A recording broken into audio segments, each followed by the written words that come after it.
I've been asked, wonder of wonders, miracles of miracles, to comment on what's going on in Egypt.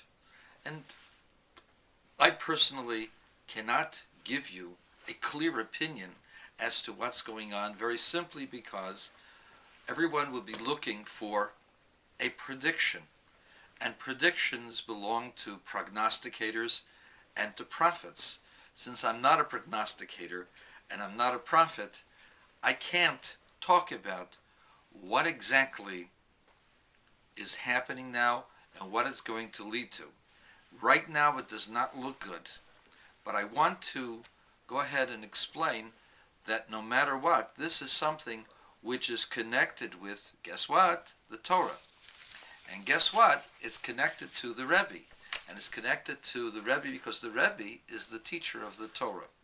According to Jewish law, Menachem Begin had no right to give away land for peace with Egypt.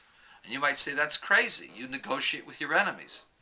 Well, the enemies are fixed and permanent. They hate the people of Israel. But Anwar Sadat was a friend. Mubarak, they've had an amicable relation. So I want to tell you what exactly the Rebbe said. I will explain a little bit of it. I'll talk about how come Mubarak was deposed on Friday, why specifically that day, and what the future is. I'll leave that as a question.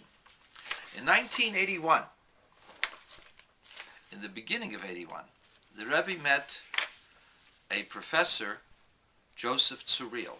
Joseph Tzuriel was one of those people who had access to many leaders in the Arab community because he was an expert on things that go on in the desert and what you can do with sand. And therefore, he was called upon in many, many times to meet with the leadership in other countries, including Egypt. And he was of the opinion that Anwar Sadat was a true peacemaker and that the peace between Sadat and Begin was genuine and that this was in Israel's best interest. And the Rebbe opposed it. And so he asked the Rebbe, why do you oppose it? So the Rebbe said, right now they're friends. But the Rebbe said, what will be in a year from now? What happened? During that year, October the 6th, 1981, several months after the Rebbe said it, Anwar Sadat was assassinated. Then he says, who knows who's going to be in charge in 30 years? Well, 30 years from 1981 is 2011. This was recorded, by the way, in the fall of 1981, right after Sadat was killed, in the Chabad magazine called Kfar Chabad. Of course, it's in Hebrew, but I can get it for you. And he quoted Professor Tzuriel, as the Rebbe saying, predicting who's going to be in charge next year. We don't know. But Sadat looked virile and healthy, and he looked in charge. Well, he was dead 6 months later. And then the Rebbe said, you don't know what's going to happen in 30 years from now. Exactly 30 years took place later, after the Rebbe said it. 30 years later, Mubarak, who was in charge, was deposed. So you see that this was something that the Rebbe knew intrinsically and predicted, that you could not rely upon a treaty that was based upon an individual. You had to have a treaty based upon the good wishes of a people. The people of Egypt do not look kindly to the treaty with Israel. Most of them want it thrown away. Now what are we going to do? We're going to take back the Sinai?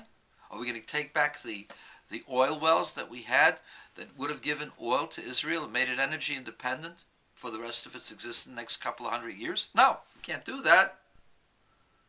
So what do you have? You have a piece of paper that's worthless. That's exactly what the Rebbe said. But I wanted to add one more thing. The day in which Mubarak was deposed was Friday. Friday might not be too significant in your life because the date is totally meaningless to you. But in Hebrew, the date is very, very meaningful. Friday was the 7th of Adar. For those of you who are Jewish and had a Jewish education, those who didn't don't know about what I'm talking about, including my dear friend, the Tin Woodsman, if you had a Jewish education, you know that this Friday was the 7th day of Adar. That's the birthday and also the yahrzeit, the passing of Moses. A very, very significant individual, I would say, and it's a very significant day in the calendar. In fact, many people fast on that day because Moses was taken. But it's also a great day because Moses was born on that day. In fact, the reason why we had the celebration of Purim is because Haman thought that Adar would be a great time to get rid of the Jews because Moses died during that month, but Moses was also born in that month, and that caused the destruction of Haman. So which day was the day of the deposal of Mubarak? The 7th of Adar, the birthday as well as the day of passing of Moses. Now, some of you have read articles concerning Mubarak as to how Mubarak is different from Nasser, different from Sadat, in that Mubarak wanted his power to be transferred to his son, just like Hafez al-Assad to his sons, the present so-called president of Syria, for life. So they call him in Newsweek magazine Pharaoh. Well, we all know that the primary role of Moses was get rid of Pharaoh, get rid of the power of Pharaoh. And so Moses, on the day of his birthday, got rid of the power of Pharaoh, which was Mubarak. And so all of this is geschrieben. All of this was mentioned by the Rebbe. All of this is found hinted at in the Torah.